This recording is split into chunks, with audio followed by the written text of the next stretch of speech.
The rain came down like the sky was settling an old debt.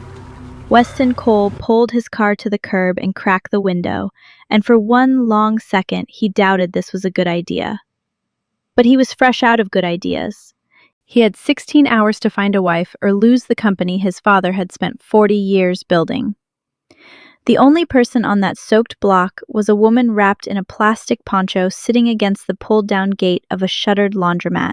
He got out of the car without an umbrella soaked through in 3 seconds and crouched down in front of her. "Excuse me, I need to talk to you. It's a serious business proposal." The woman opened her eyes. She couldn't have been more than 29, though exhaustion had aged her a little. She looked him over slow, top to bottom. The soaked suit that cost more than the whole block, the watch worth more than the block and the block behind it. And instead of fear or hope, what showed up on her face was something he didn't expect at all: amusement. "Listen, sweetheart," she said, "let me save you the speech. If what you're here to offer is the kind of job that happens in a motel room, you can climb right back in that car." "No, God, no!" Weston went red. "That's not it. This is legal, completely legal. I need to get married for 30 days, some inheritance business, and I'll pay you $50,000 to do it." The woman stared at him through the rain. $50,000. To marry you? For a month? 50,000. We sign an agreement, you live in my house, you show up with me wherever it's needed, and after 30 days we file for divorce and go our separate ways. No funny business. It's just paperwork. "You have my word."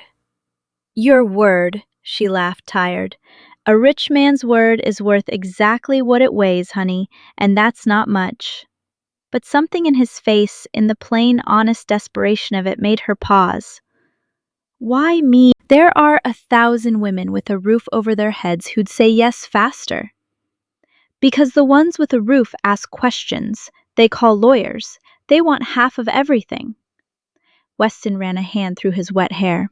"I need somebody who'll do the job and walk away clean. And because you didn't say anything for a second, because I've been driving around for 2 hours in this rain, and you're the only person who looked me in the eye instead of at my wallet. I don't know. You made me trust you. Call it crazy." She studied him a long while. The rain kept falling between them. "Josephine," she said finally. "Josie, if we're getting married, you should at least know your wife's name." "Weston." "Well, we both got stuck with sad names, didn't we?" She got up slowly, the poncho dripping. "Fine, Weston. I'll marry you for a month for your $50,000. But I've got one condition. Just one, and it's not up for negotiation." "Name it." Josie looked him dead in the eye, and what she said next he wouldn't have guessed in 1,000 years. "The money's not for me. I don't want the $50,000. On the wedding day, you write a check to Haven House, the women's shelter over on Delancey near the farmer's market. The whole amount. Every last dollar." Weston blinked, sure he'd misheard. "I'm sorry, what? You heard me. I'll marry you for free. The money goes straight to the shelter." "But you're living on the street. $50,000 would change your life." "I know where I live, sweetheart. You don't have to remind me." Josie adjusted the poncho. "That shelter gave me a bowl of soup and a blanket on the worst nights of my life. No questions asked. They're 3 months behind on rent, and the landlord's about to shut the place down. If it closes, every woman in there goes right back out to the street, like me. Your $50,000 covers that rent and gives them a roof for a year. That's worth more than anything I could ever buy for myself." "And what do you get out of it?" Josie went quiet. Then she smiled, a strange, clean sort of smile. "I get to sleep easy. That's plenty." She walked to the car, opened the passenger door, and sat down, soaking wet, on the very expensive leather seat without asking permission. "We heading out, or are you going to stand there thinking in the rain we've got a wedding to plan? And 16 hours, according to you." And Weston Cole, owner of an empire, a man who firmly believed everybody in this world had a price, stood there in the downpour, staring at a homeless woman who'd just given away the only way out life had offered him in years. For the first time in a long while, he didn't understand a single thing. And for the first time in a long while, that felt interesting. They got married the next day, at the courthouse, 11 in the morning, 2 witnesses Weston paid for, and a judge who signed without looking up. Josie showed up in a simple dress he'd had sent over. She'd refused anything fancier.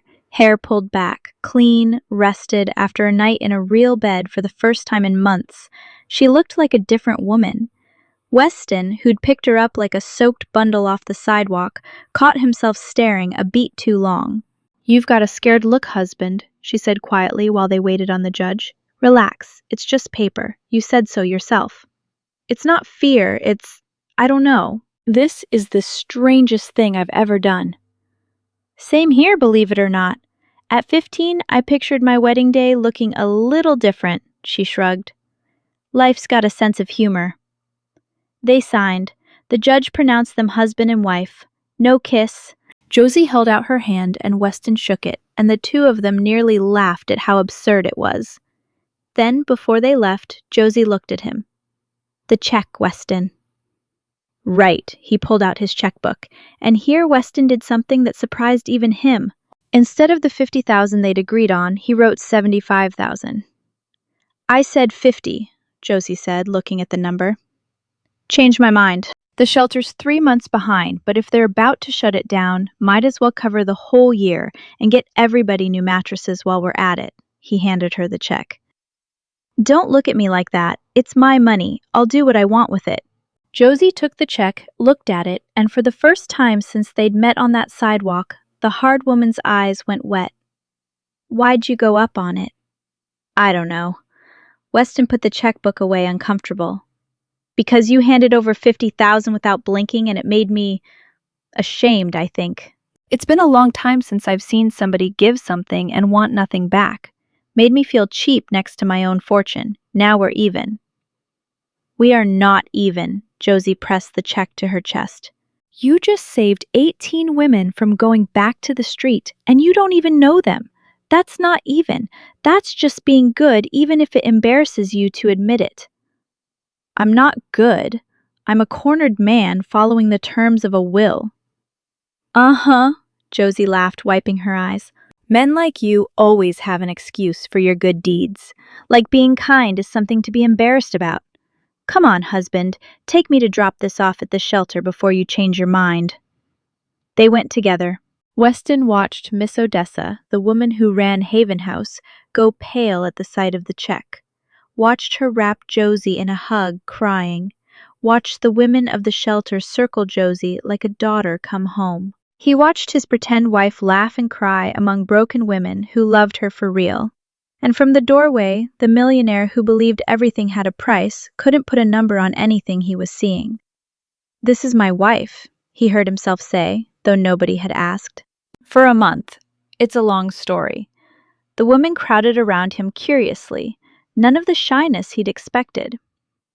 "So you're paying Josie to marry you, and she's giving it all to us?" asked one, an older woman with a baby on her hip. "Are you right in the head, girl?" "I'm perfectly fine, Miss Pearl," Josie said. "That money covers a whole year of rent. Nobody's kicking these women out. That's worth more than any new dress for me." "Sure, but you're worth something too," another young woman with a baby cut in. "Always the same Josie, giving yourself away in little pieces and never keeping a thing for yourself." "Here's what I learned in this shelter," Josie said, looking at Weston as she said it, even though she was talking to them. "What you hold on to runs out. What you give away stays." Sounds backwards, but it's true. That bowl of soup they gave me when I had nothing still keeps me warm inside. The soup's long gone, but the bowl's still here. She touched her chest. Nobody can take that from me. Weston listened from the doorway.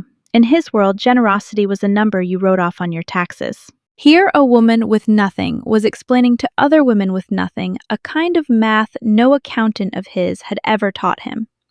That giving adds instead of subtracts. "Hey, Mr. Millionaire," Miss Pearl said, walking right up to him. "Let me tell you something just once. This girl slept on a park bench and never once panhandled. She worked whatever job she could get, helped the other women, and the day she had $50,000 in her hand, she gave it away. You know what that is? That's a queen, even without a crown.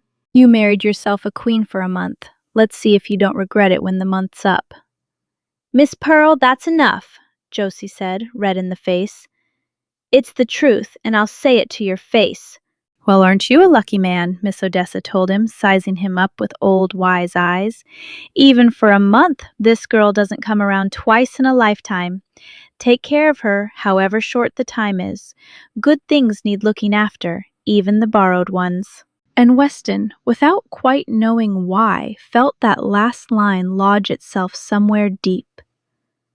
The coal house was enormous, cold, immaculate. Josie walked through it that first day, hands behind her back, like she was touring a museum. You live here? Alone? She asked. With staff, and my uncle comes by. Too often. That's a lot of space for so little laughter. Josie ran a finger over a piano nobody played. You know what, Weston? I slept 6 months on a park bench, and I'm going to tell you something that might sound crazy. Some benches have more warmth than this house. The people at the shelter packed in with nothing laugh more than you do with all this. I didn't marry you to get psychoanalyzed. No, you married me so you wouldn't lose your money. I know that. She sat on the piano bench. But a month is a long time to live with somebody and say nothing real. I'm a talker. Fair warning. And she talked. Lord, did she talk. The first few days, Weston treated her like a necessary piece of furniture, polite, distant. But Josie didn't know how to live quiet. She made conversation at breakfast, asked about his day, gave her opinion whether he wanted it or not. She teased him about his ties, put music on the piano even though she played it badly, and the cold house without anybody deciding it started to thaw. Why does nobody ever play this piano? She asked one night. It was my mother's. She died when I was 12. Nobody's touched it since. What a waste! A quiet piano's like a sad person. It rots on the inside. Josie pressed a key. Mind if I play it badly? But I'll play it. Doesn't bother me. And Josie played some old folk tune badly, and Weston listened from his study with the door open and realized that the silence in that house, which he'd mistaken for peace all these years, had really just been loneliness. The days of the arrangement kept passing, and with them, without permission, the walls kept coming down. Josie didn't know how to be useless. One morning, Weston came downstairs and found her in the kitchen in a borrowed apron wrestling with the pots. What are you doing there's a cook? Your cook, with all due respect, makes hospital food. No salt, no soul, nothing. Josie tasted something from a pot. I'm not eating that another week. I'm making real soup. Sit down. I don't have to sit down, Weston. Just once in your life, let somebody feed you instead of paying somebody to feed you. It's not the same thing. She set a bowl in front of him. Try it. He tried it, closed his eyes. It had been years since he'd eaten something that tasted like home. Well, she asked, hands on her hips. He searched for the word. It's like what my mom used to make. I'd forgotten this flavor. Well, there you go. Food made with salt and thyme tastes like somebody. Food without it tastes like nobody. Josie served herself a bowl and sat down across from him without asking. Eat and tell me about your day. That's what meals are for, not for eating quiet like you do in this house. And Weston, who'd been eating alone for years, scrolling his phone, told her about his day. And the next day again.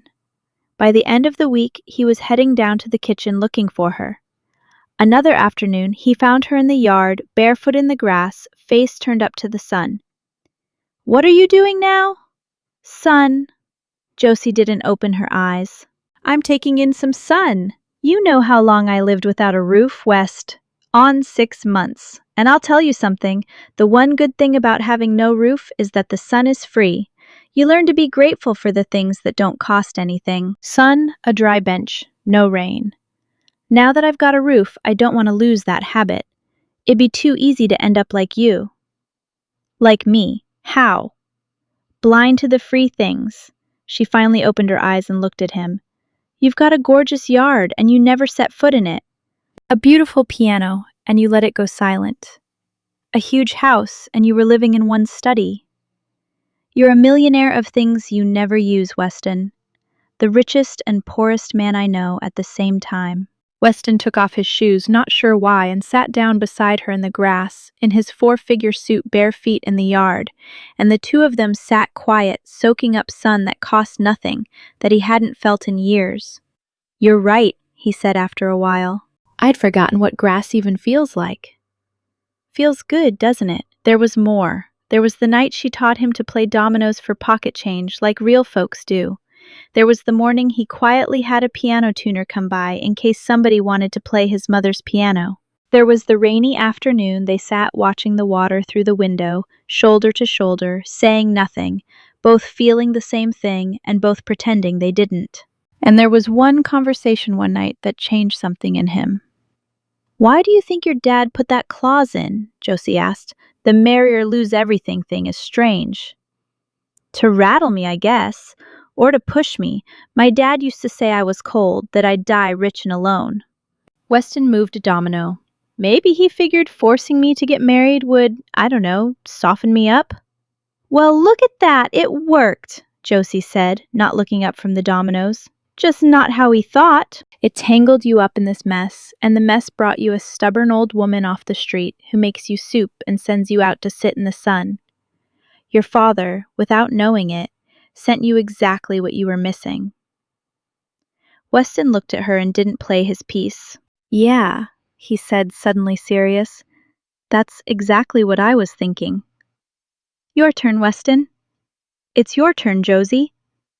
"Don't look at me like that. We're getting close to day 30, and we don't need to complicate things. Play." And he played because she was right. Day 30 was coming. But both of them already knew, though neither said it, that day 30 was going to land like bad news you see coming from a long way off and can't stop. One night they had dinner together, and for once neither of them pretended it was an obligation. "Tell me how you ended up on the street," Weston said. "If you don't want to, you don't have to." Josie set down her fork. "Old, boring story. I had a diner. Well, it was my husband's. He got sick. We spent everything on hospitals. He died, the debt stayed. The bank took the diner, the landlord took the apartment, and I ended up on the street with what I had on my back. That fast. One day you've got a whole life, the next you've got a blanket," she shrugged. "It's not rare, Weston. Happens to more people than you'd think. What's rare is somebody like you caring. Why didn't you ask for help? Family, friends? You know what it's like to ask for help and watch everybody look away. Better the street. On the street, at least nobody pretends." She looked at him. "That's why I like the shelter. Miss Odessa doesn't pretend. She gives you the bowl, and that's it. No lecture, no pity looks, no, 'oh, you poor thing.' Dignity, Weston. The one thing a poor person actually needs, and almost nobody gives them." Weston sat quiet.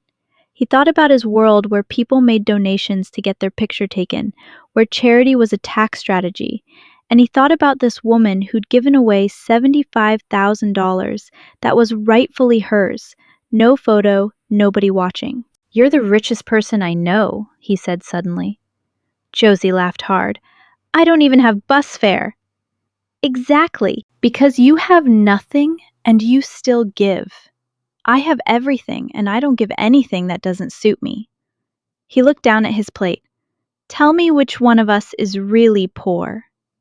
And for the first time, Josie didn't have a quick answer. She just looked at him differently, like somebody starting to see a person she thought she'd already figured out. Uncle Harlan Cole didn't buy the marriage for 1 second. Weston's uncle, his late father's brother, executor of the will, owner of the other half of the company shares, had spent years waiting for his nephew to slip up so he could take everything. The marriage clause had been his idea slipped into the will while his sick brother trusted him completely. Weston inherits only if he's married by 36, a trap, and the trap was about to fail him because of a last-minute wedding. "So you got married," Harlan said, showing up unannounced, looking Josie over like merchandise. "Kept that quiet, didn't you, nephew? Where'd the bride come from? Because I know every family at your level, and I don't recognize this one." "She's not from any family you'd recognize, Uncle," She's my wife. That's all that matters. Pleasure, Josie said, offering her hand with an iron smile. Josephine Hart. And you're right. I'm not from any family you'd recognize. I'm the kind that builds themselves. We come out tougher. Harlan didn't shake her hand, left it hanging in the air. Some nobody, he said, turning back to Weston. You married a nobody to keep from losing the inheritance. Pathetic. You think I don't see it? This is fraud against the will, nephew, and I'm going to prove it. I'll prove this marriage is fake that you paid her, and when I prove it, the whole inheritance comes to me, right where it should have been from the start. Good luck proving it, Weston said cold. You won't need it. Harlan smiled. People like her have a price, nephew. Everything and everyone does. All I have to do is offer her more than you did, and she'll say herself this is a fraud. Watch, it's simple math. And he left the threat hanging in the air. When the door shut, Josie let out the breath she'd been holding. What a charming man. Makes you want to invite him to dinner every night. I'm sorry, Weston rubbed his face. I shouldn't have put you in the middle of that. He's going to make your life miserable. If you want, I'll raise what I'm paying. Don't offer me money, Weston. We already agreed money's not my thing. Josie sat on the arm of the couch. And don't feel sorry for me either. I've weathered worse than one bitter old man in an expensive jacket. What I'm curious about is something else. Why's he got it in for you so bad? He's your uncle, your blood. Because he spent his whole life wanting what my dad had, and since he couldn't get it, now he wants it all from me. Weston poured himself a drink. My uncle believes, same as half the world, that everything's for sale. And the worst part is, he's almost always right. Almost everybody has a price, Josie. I've seen it proven. I haven't. Josie said it calm, no argument in it. I didn't sell myself, and believe me, I was hungry. That's why you're so confused by me. You've spent a month with me messing up your whole head. Every certainty my uncle and my whole world ever taught me falls apart around you, and I don't know whether to thank you or ask you to leave before you ruin all my convictions. Josie laughed. Better ruined convictions than the ones you had, Weston. They weren't making you very happy from where I stood. She got up and patted his shoulder on her way by. Good night, husband. And don't worry about your uncle. Men who think everything's for sale always lose to the ones who aren't for sale. It's a law of life. I've seen it hold up plenty of times, even back when I was the one losing everything else. What Josie didn't know was how soon that law was about to get tested. That same night, Harlan made good on his word. He sent a lawyer to the shelter where he found Josie visiting Miss Odessa and set a briefcase down in front of her. Ma'am, my client Harlan Cole is offering you $200,000 in cash right now in this briefcase. In exchange, you sign a statement that your marriage to Weston Cole is fake, that he paid you, and that there was never any real intention of marriage. That's all. $200,000 for a signature. 4 times what he gave you. Miss Odessa lost her breath. $200,000. A fortune. Josie looked at the open briefcase full of bills, looked at the lawyer, and laughed. Tell Harlan Cole something for me. She closed the briefcase herself slow. He's right about one thing. Almost everything in this world is for sale. But he picked the wrong woman. I've already been poor with dignity 6 months on a park bench. I'm not selling it now for a briefcase. Tell him to keep his money. I've got the one thing he's missing, and not all the millions in the world are going to buy me into sinking the only person who's treated me like a human being in a long, long time. The lawyer picked his briefcase back up, thrown off. That's a great deal of money, ma'am. Think it over. Nobody turns this down. I do. Josie opened the door for him. Write that down in your notes. Today you met the first one. Good night. When he left, Miss Odessa grabbed her by the arms. Josie, honey, $200,000 for a signature. That's your whole life fixed.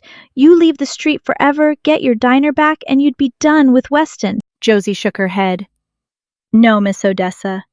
Look, I don't have much of anything, but the little I do have, which is my word, isn't for sale. If I sell it, I lose the one thing this world hasn't been able to take from me. And then I really would be poor. What Josie didn't know was that Weston had come by the shelter to find her, and from the door without her seeing him had heard every word. $200,000 turned down for him. He stood frozen in the doorway. His whole life he'd believed, same as his uncle, that everybody has a price, and he'd just watched a homeless woman shut a briefcase with $200,000 in it rather than betray him. His uncle's math, the entire philosophy Weston had built his life on, quietly came apart right there in the doorway of a shelter. Over the days that followed, something shifted between them, and neither one named it. Weston started coming home early. Josie taught him to make coffee the old way on the stove, not out of that machine that looked like a spaceship. They had dinner together every night. He told her about his mother and the piano. She told him about her husband and the diner. They laughed. One night, watching the rain fall through the window, they sat quiet, very close, and something almost happened until both of them pulled back at the same time, startled, because the contract said 30 days, and the 30 days were almost up. On day 29, Josie started packing her few clothes. "What are you doing?" Weston asked, finding her with a suitcase. "Tomorrow's day 30, husband. The month's up." She folded a sweater. "You've got your inheritance secured. I did my part. Tomorrow, we sign the divorce and go our separate ways like we agreed. Better to pack today so there's no drama tomorrow." "Right, of course." Day 30.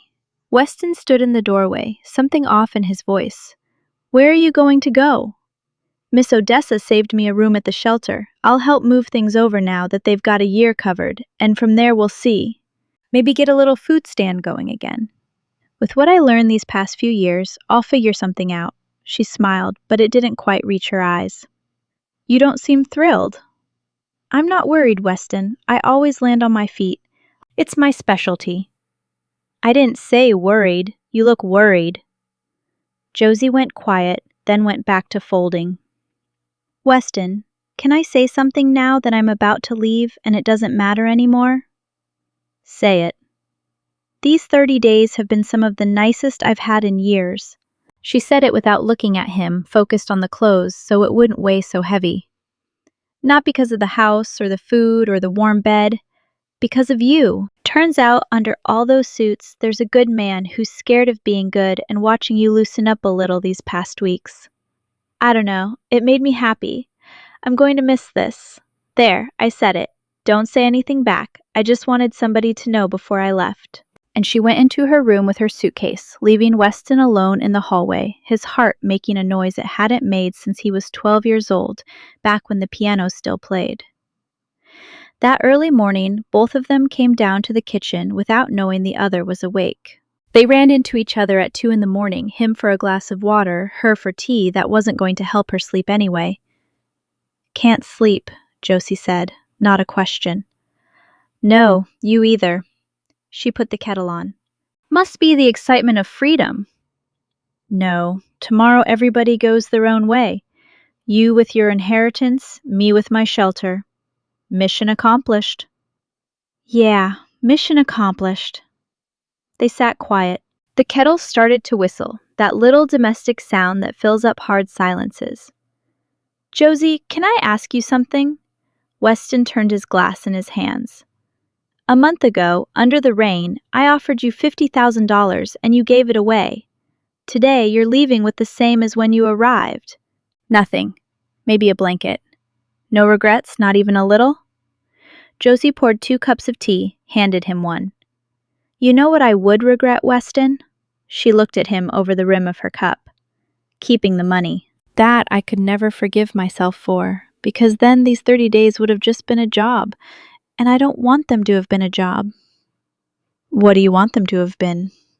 Josie opened her mouth and closed it. For once, the woman who always had a quick answer didn't have one. "I want them to have been..." She set her cup down. "Look better, I don't say anything. Tomorrow I leave, no point complicating things one day before it's over. Some things are better left unsaid when there's nothing left to do about them. They just keep hurting." "And what if there was still something to do about them?" They looked at each other.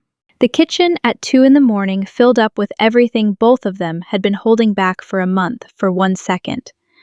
One very long second, it seemed like.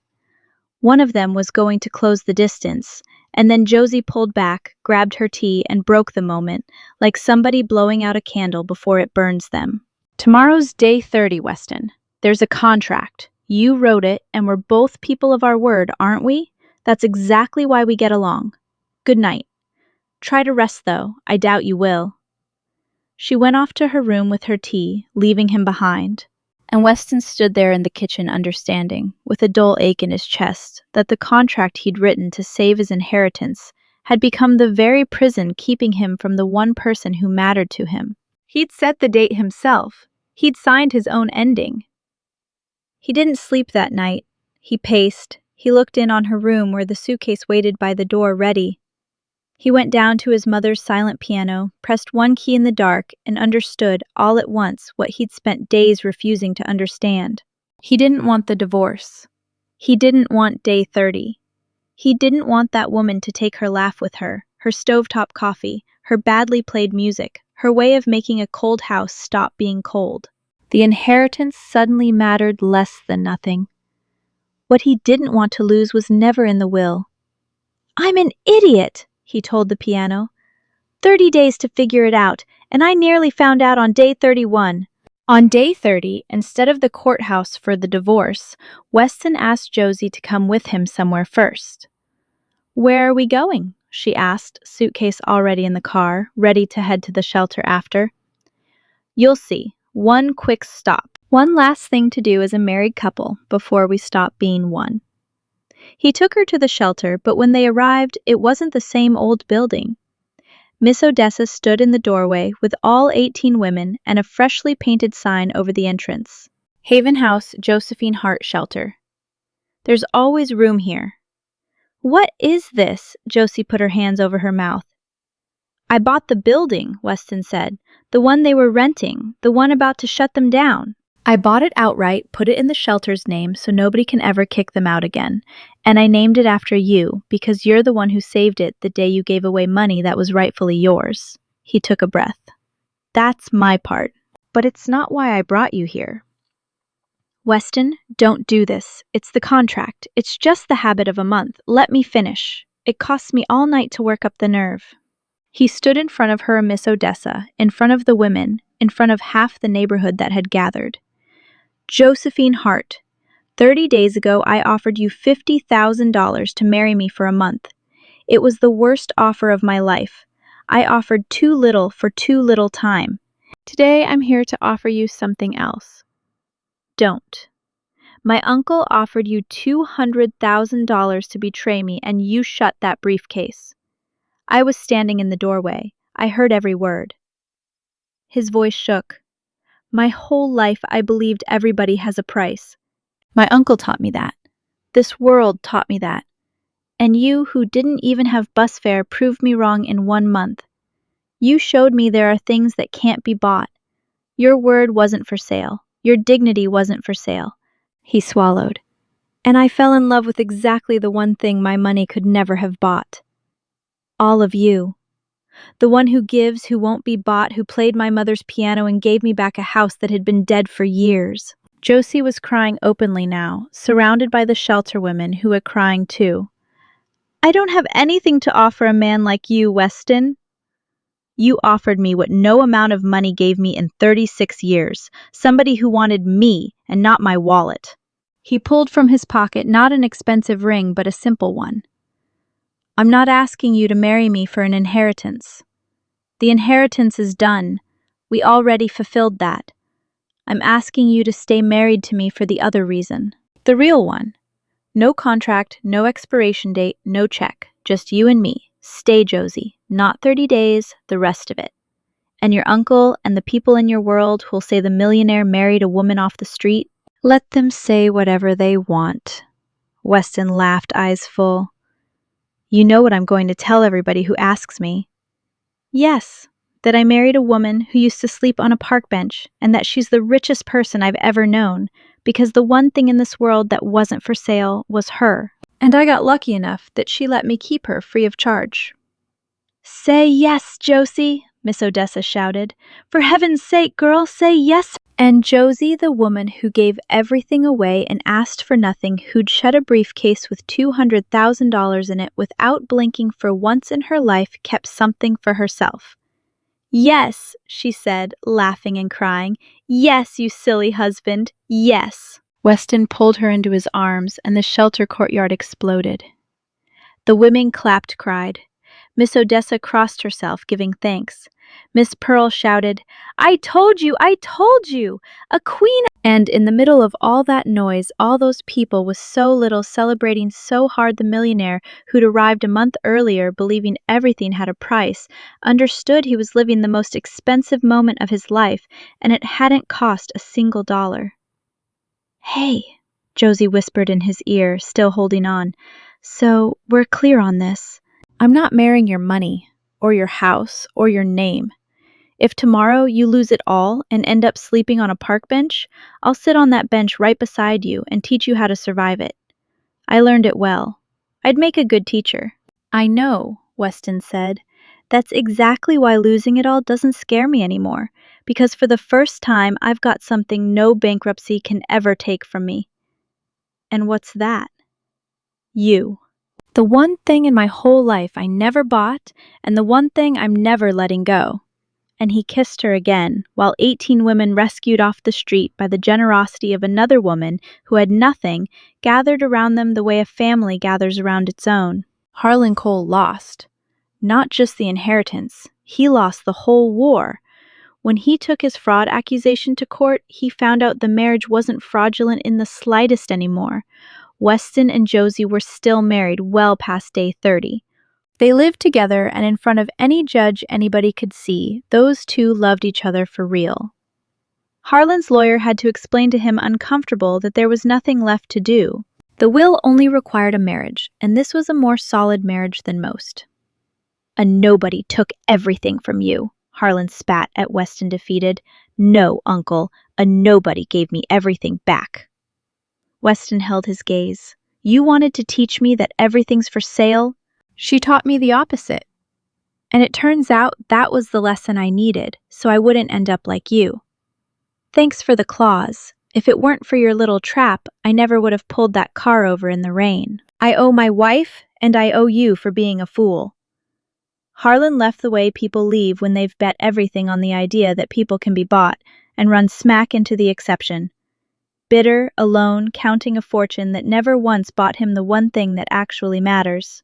The real wedding, the second one, the one that counted, happened in the shelter courtyard, no frills.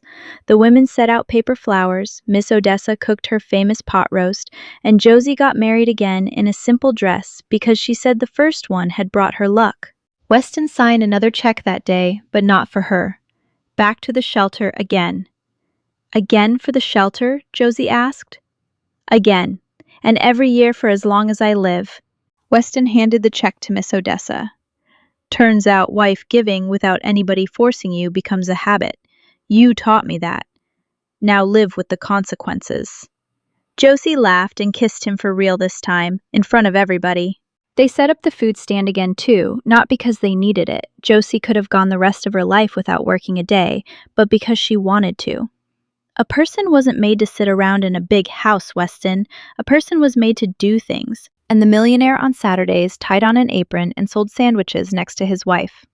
And the people at the market couldn't believe that the man behind the counter owned half a corporation downtown, and it made him laugh, and he was happier than he'd been since before his mother's piano went quiet, which started playing again, by the way. Badly, but playing. Because in the end, that's what Weston Cole learned. The man who believed everything had a price, that the things truly worth having are exactly the things that can't be bought. The love of the people at that shelter for Josie. The word of a woman who shut a briefcase. The laughter that brings a dead house back to life. All of it cost him $50,000 for 1 month. And it turned out $50,000 didn't buy any of it. What it did was open a door by pure chance under the pouring rain to the one thing that was never for sale. Her.